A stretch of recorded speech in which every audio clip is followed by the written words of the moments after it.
joined today by Maharashtra Education Minister Varsha Gaikwad, who is speaking to us just a couple of days after a fresh SOP, Standard Operating Procedure, has been laid out for how schooling will begin. Now, this is of great interest to a lot of our viewers, to people all across the state and actually all across the country who are wondering what the next educational year is going to look like for students across all grades. So, Madam Minister, thank you so much for speaking with us here on ET Now.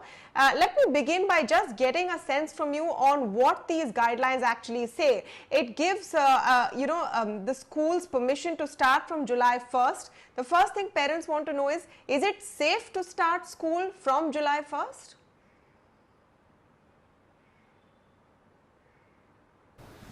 First of all I must thank you. और जो आप बात कह रही है कि जुलाई 1 हमने कोई तारीख मेंशन नहीं की, जुलाई से शुरू करने की बात की है, लेकिन उससे पहले हमने बहुत सारी चीज़ों का जो है उसके जो SOPs बनाई है उसमें बात की है।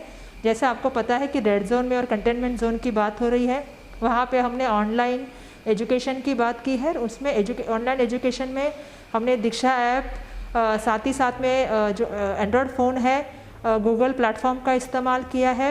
हमने कोशिश की है कि बच्चों तक फिज़िकली बुक पहुँचे, इसलिए 95% बुक जो है वो स्कूल लेवल पे पहुँचाने का काम हमारे माध्यम से हुआ है।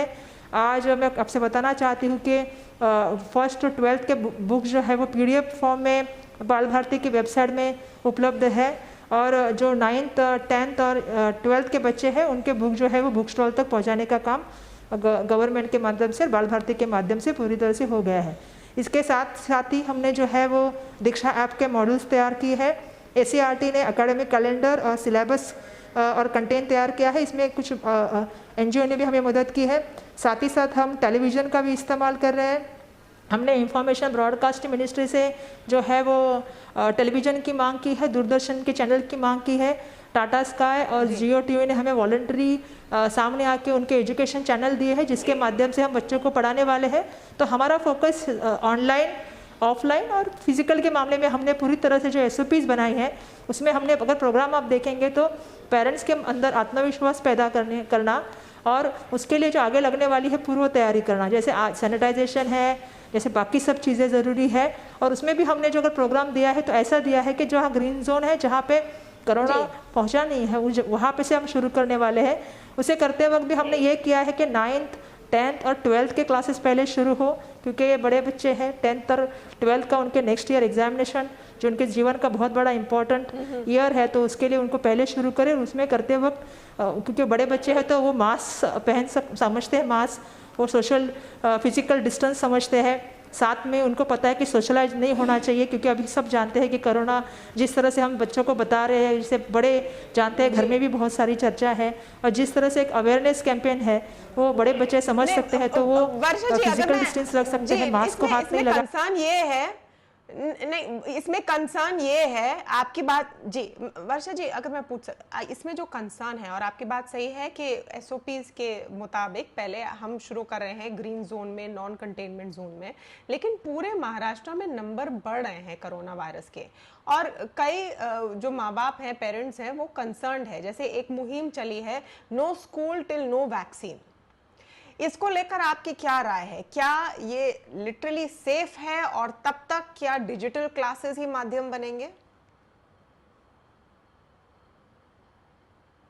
ये डिजिटल क्लासेस और ऑनलाइन, जैसे ऑनलाइन क्लासेस की बात करें, जैसे मैंने टेलीविज़न की बात की, टाटा स्काई की बात की, PDF फॉर्म की बात की, ये तो हमारे कंटिन्यू शुरू ही है। और मुझे लगता है रेडियो और अगर दूरदर्शन मिला तो हम 95% बच्चों के पास पहुंच ही रहे हैं। लेकिन जिस तरह से आपने मुझे कहा कि कई जगह पे नंबर, जैसा हम भी जानते हैं कि रेड जोन है, कई जगह पे और नंबर बढ़ रहे हैं, कहीं कंटेनमेंट जोन बदलते हैं, इसीलिए हमने ये पूरी जिम्मेदारी जो दी है वो वहाँ के स्थानिक प्रशासन को दी है। ऐसे कलेक्टर वहाँ के हैं, वहाँ के CEO है, वहाँ की स्कूल मैनेजमेंट कमेटी है, वहाँ की ग्राम पंचायत है, उन्होंने इस सब का निर्णय लेना है, और इस सब के निर्णय में लेने में हमारे शिक्षक उनके साथ समय में करके काम करेंगे। हमारी कोशिश यही है कि आज अगर आदिवासी पाड़े में बच्चा है, ऐसा कोई भी एक बच्चा नहीं रहे महाराष्ट्र में, क्योंकि हमें भी मालूम है और हमारी प्राथमिकता भी यही है कि बच्चे की हेल्थ ये हमारी सबसे बड़ी प्राथमिकता है, लेकिन साथ ही में उसकी कंटिन्यूटी एजुकेशन में भी रहे, इसकी भी हम कोशिश कर रहे हैं। और ऐसा कोई भी नहीं हो कि जैसे दुर्मिल पाड़ा है, जैसा गाँव है, जैसे आदिवासी पाड़ा है, जहाँ पे जो बच्चा है अगर उसके पास टेलीविज़न नहीं है, अगर उसके पास मोबाइल नहीं है, तो ऐसा बच्चा एजुकेशन से अपार्ट नहीं रहे। क्योंकि राइट टू एजुकेशन के माध्यम से जो बच्चे अभी हमें ज्वाइन हुए हैं, वो बच्चे हम आगे पढ़ने के लिए उनको जो माध्यम हम दे सके वो माध्यम करने की हमारी कोशिश चालू है। जी एक जो एसओपी में बात है उस पर काफी रिएक्शन आए हैं कि स्टैंडर्ड 2 तक ऑनलाइन क्लासेस इसमें अलाउ नहीं किए हैं। अब इसमें लॉजिक क्या है और क्यों अलग अलग स्टेट्स अलग अलग तरीके से ये कर रहे हैं? जैसे कर्नाटका में 5th स्टैंडर्ड तक है, यहाँ पर 2nd स्टैंडर्ड तक है, तो इसमें लॉजिक क्या है कि क्यों 2nd ग्रेड तक ऑनलाइन क्लासेस नहीं हो सकते हैं? तमन्ना जी, हमने जब ये एसओपी बनाई थी, हम 1.5 महीने से सभी लोक प्रतिनिधि, शिक्षक तज्ञ, हम वहाँ के संस्था चालक, पेरेंट्स, शिक्षक, प्रिंसिपल्स, केंद्र प्रमुख, जितने लोगों से हो सके हमने बात की है, हमने कोशिश की है कि हम ग्रामीण लेवल तक भी जाए। और जब हम कोई एसओपी बनाए तो उसको हम लोगों के साथ बातचीत करके उसमें क्या सुझाव लोगों के आते हैं उसको एकत्रित करके, चाहे वो अपोजिशन एमएलए हो या सिटिंग एमएलए हो या चाहे लोक प्रतिनिधि हो, इनके साथ बैठ के बनाए। जब हम मुंबई में देख रहे थे तो मुझे बहुत लोगों ने तकरार की कि छोटे छोटे बच्चों को 4-4, 5-5 घंटा बिठाया जाता है और आज उनकी उतना मतलब फिजिकली भी उनको तकलीफ है और बच्चे एक जगह पे बैठ नहीं सकते 4 घंटा। जिसकी उम्र के जो पहली का बच्चा है या छोटे छोटे बच्चे वो बैठ नहीं सकते। 22 मंथ के बच्चे को अगर आप बैठाएंगे तो वो बैठ नहीं पा सकता। तो हमने ये जब एसओपी बना रहे थे तो बहुत से लोगों ने कहा कि हमारे लिए सबसे जो बड़े बच्चे हैं, क्योंकि हमारे लिए जैसे मैंने कहा कि 10th और 12th में आने वाले अगले साल में जो बच्चे हैं वो हमारा सबसे बड़ा कंसर्न का विषय था। तो उनको 9th और 10th और 12th के बच्चों के लिए हमने 3 घंटे का कहा है। उसमें भी हमने कहा है कि उनको ब्रेक देना चाहिए, बीच बीच में कंटिन्यू नहीं होना चाहिए। 6 से हमने 8 तक कहा है 2 घंटे का होना चाहिए, 3rd से लेकर 5th तक 1 घंटे का। और जहाँ तक प्री प्राइमरी और 1st और 2nd के बच्चों की बात है, हमारा कहना है कि उनको ऑनलाइन, क्योंकि मोबाइल हाथ में उपलब्धि होना और मोबाइल लेके बैठना इतना बच्चों के लिए भी पॉसिबल नहीं, इतने छोटे बच्चों के लिए। तो उनको अगर हो सके तो हम टेलीविज़न के माध्यम से, अभी भी हमारा एक शो चलता है 10 o'clock से लेकर 10:30 तक, गली गली सिम सिम, ऐसे अलग अलग अगर हम कुछ टेलीविज़न के माध्यम से एक्टिविटी बेस्ड जॉयफुल लर्निंग अगर हमको उनको दे सके। मैंने बहुत सारे एनजीओ के मॉडल्स भी देखे हैं कि बच्चों को छोटे छोटे गेम्स के माध्यम से वो लोग समझाते हैं। अभी पेरेंट्स घर पे है, टेक्स्ट बुक हम लोग पहुंचाने का घर तक काम कर रहे हैं। बच्चों के पास अगर टेक्स्ट बुक पहुंच जाएंगे, अगर बच्चों के पास पेरेंट्स घर में रहेंगे और एक्टिविटी बेस्ड अगर कोई प्रोग्राम देखेंगे तो मुझे लगता है बच्चे उसमें से ज़्यादा सीख पाएंगे। आज परिस्थिति ऐसी है क्योंकि हम भी जानते हैं, आप भी जानते हैं कि इस साल की परिस्थिति एजुकेशन के लिए बहुत असाधारण परिस्थिति है, बहुत आह्वानात्मक परिस्थिति है। लेकिन ऐसी परिस्थिति में भी हम अपना किस तरह से बच्चों तक एजुकेशन पहुंचाए, ये हमारी अलग अलग माध्यम से कोशिश जारी है। नहीं तो इसमें एक और जो क्वेश्चन आया है लोगों के मन में, जो बोर्ड एग्जाम्स हैं, आईसीएसई के हैं या सीबीएसई के हैं, इस पर भी कोर्ट गए हैं कई संस्थाएं कि ये बोर्ड एग्जाम्स नहीं होने चाहिए, ये कैसे होंगे? इस पर कोई सोच है सरकार में कि किस तरह से ये बोर्ड एग्जाम्स होंगे? नहीं, आईसीएसई और सीबीएसई जो केंद्र सरकार से रिलेटेड टॉपिक है, लेकिन इसमें हमने अपनी भूमिका रखी थी। मैक्सिमम आईसीएसई और सीबीएसई के स्कूल से पेरेंट्स से मैंने वेबिनार किया था और सबका कहना यही था कि हमारे बच्चे जो है वो भी, और स्पेसिफिकली ये स्कूल सिटी पार्ट्स में है, मेट्रो एरिया में है, जैसे मुंबई, पूना, नासिक, औरंगाबाद, तो सिटी एमएमआर रीजन्स में ये स्कूल्स है। तो जब हमने पेरेंट्स से बात की, जब हम देखते हैं कि हम जब स्कूल शुरू करने की बात करें तो हमने क्लियर कट कुछ चीज़ें बोली है कि रेड जोन में स्कूल शुरू नहीं करना है, ये हमारा पहले से ही हमारा तय है। क्योंकि रेड जोन में ज़्यादा प्रमाण में आपने देखा होगा कंटेनमेंट जोन है, रेड जोन में ही ज़्यादा नंबर्स पाए जा रहे हैं।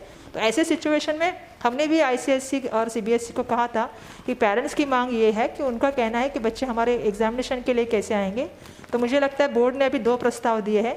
बोर्ड ने ऐसा प्रस्ताव दिया है कि प्रीलिम्स के जो मार्क्स है उसको काउंट किया जाए। और दूसरा प्रस्ताव बोर्ड की तरफ से आईसीएसई के आया है, वो प्रस्ताव ये है कि जिनको एग्ज़ाम के लिए अपेयर होना है वो अपेयर होने के लिए आए। लेकिन जब मैंने पेरेंट्स से बात की तो पेरेंट्स का कहना ये था कि अगर जो एग्ज़ाम के पेपर हो गए हैं और जो प्रीलिम के एग्ज़ाम है उसको अगर कुछ करके वो लोग अगर मार्क्स देंगे तो बच्चों के लिए अच्छा होगा। और यही भूमिका हमने जो है वो हमने पहले भी, जैसे मैंने कहा कि उनसे बात करते हुए, बोर्ड से बात करते हुए हमने जो बात की थी, हमने आईसीएसई और सीबीएसई बोर्ड से 2-3 चीज़ों के ऊपर बात की थी। एक तो उनकी फ़ीस जो हाइक की है उसके ऊपर हमने बात की थी, दूसरा ऑनलाइन एजुकेशन का टाइम जो है उसके ऊपर हमने बात की थी, और तीसरा जहाँ रेड जोन है वहाँ पे एग्जामिनेशन कंडक्ट कैसे किया जाए, वो पॉसिबल ही नहीं हो सकता क्योंकि आज पेरेंट एक अलग सिचुएशन में है, बच्चे एक अलग सिचुएशन में, तो उसके ऊपर आईसीएसई और सीबीएसई निर्णय लेते वक्त इस मामले में सोचे, ये भूमिका हमने रखी थी। जी, आपने फीस की बात की और ये एक बहुत ही इम्पोर्टेंट चर्चा का विषय है। कई स्कूल्स जो है महाराष्ट्र में अर्बन एरियाज में ऊंची फीस लेते हैं। अब जब ये स्थिति हो गई है कि ग्रेड 2 तक कोई भी क्लासेस नहीं होंगे, वर्चुअल या कैसे भी, बाकी ग्रेड्स में 1 घंटे या 2 घंटे होंगे, तो फिर फीस पर क्या कहना है सरकार का? क्या इस पर फिर से ध्यान देना चाहिए? सरकार की तरफ से ये बात आई थी कि फीस बढ़ाई नहीं जानी चाहिए। क्या स्कूल्स इसको मान रहे हैं? क्या आप कंप्लेंट्स पर एक्शन ले रहे हैं? देखिए, जहाँ तक एसएससी बोर्ड की बात है, जो मैं स्पेसिफिकली महाराष्ट्र सरकार के अंडर आती है, उन स्कूल को भी हमने कहा है, आईसीएसई और सीबीएसई को भी, जैसा मैंने कहा, हमने क्लियरली कहा है कि इस साल कोई फ़ी कि जो है वो इंक्रीज़ नहीं करनी है, फ़ी हाइक नहीं करनी है बिल्कुल भी, ऐसा हमने क्लियर कट इंस्ट्रक्शन दिया है। अगर कोई पेरेंट मंथ में फ़ी भर सकते हैं, अगर नहीं भर सकते हैं तो क्वार्टरली उनसे फ़ी ली जाए। लेकिन इस साल की परिस्थिति बहुत अलग परिस्थिति है, असाधारण परिस्थिति है, सब कोरोना से लड़ रहे हैं। ऐसे समय में किसी पे एक्शन लेना हमारा कोई उद्देश्य नहीं है। हमारा उद्देश्य ये है कि हम सब लोग साथ में मिलके, चाहे वो स्कूल मैनेजमेंट रहे, चाहे वो पेरेंट्स रहे, चाहे वो टीचर्स की बात है, क्योंकि उनका कहना, जैसे पेरेंट्स की एक भूमिका है, स्कूल का कहना ये है कि हम टीचर्स की सैलरी नहीं दे पाएंगे, हम ये नहीं कर पाएंगे। तो ऐसे सिचुएशन में मुझे ऐसा लगता है कि एक क्रिटिकल परिस्थिति है, और आज जो पेरेंट्स हैं उनके पास उतनी फाइनेंशियली आज पहले जैसी सिचुएशन नहीं है।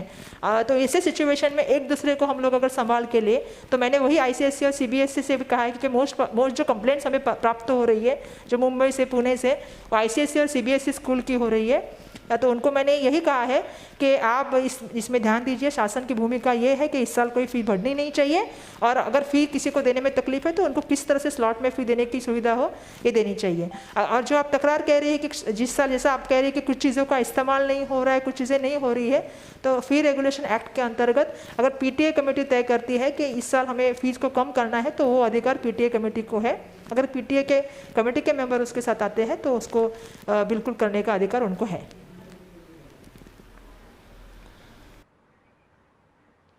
वर्षा जी, आखिरी सवाल आपसे, आपके मुताबिक कब तक स्थिति सामान्य हो सकती है? नॉर्मल कब होगी जहां पर बच्चे स्कूल में जा सकते हैं? क्या 2020 में ऐसी स्थिति नजर आ रही है जहां सेफली बच्चे स्कूल जा सकते हैं? हाँ, मैं बहुत होपफुल हूँ, और मैं हमेशा होपफुल ही रहना चाहती हूँ, क्योंकि हम सबको होपफुल रहना चाहिए। ये परिस्थिति बदलेगी अगर हम सब लोग साथ में मिलकर कोशिश करेंगे, तो ये परिस्थिति बिल्कुल बदलेगी। अगर हम अपनी और समाज की जो है वो जो हमको दिए गए हैं वो अवेयरनेस के माध्यम से, वो अगर हम सिस्टम को अपनाएं, जैसे जैसे मैंने कहा कि फिजिकल डिस्टेंस, हम बार बार हाथ धोएं, हम जब बैठते हैं सोशलिज्म में तो हम डिस्टेंस अपना अपना मेंटेन करके बात करें, या जो चीज़ें बार बार हम लोग कह रहे हैं उसको अगर हम बराबर से काम करते रहें।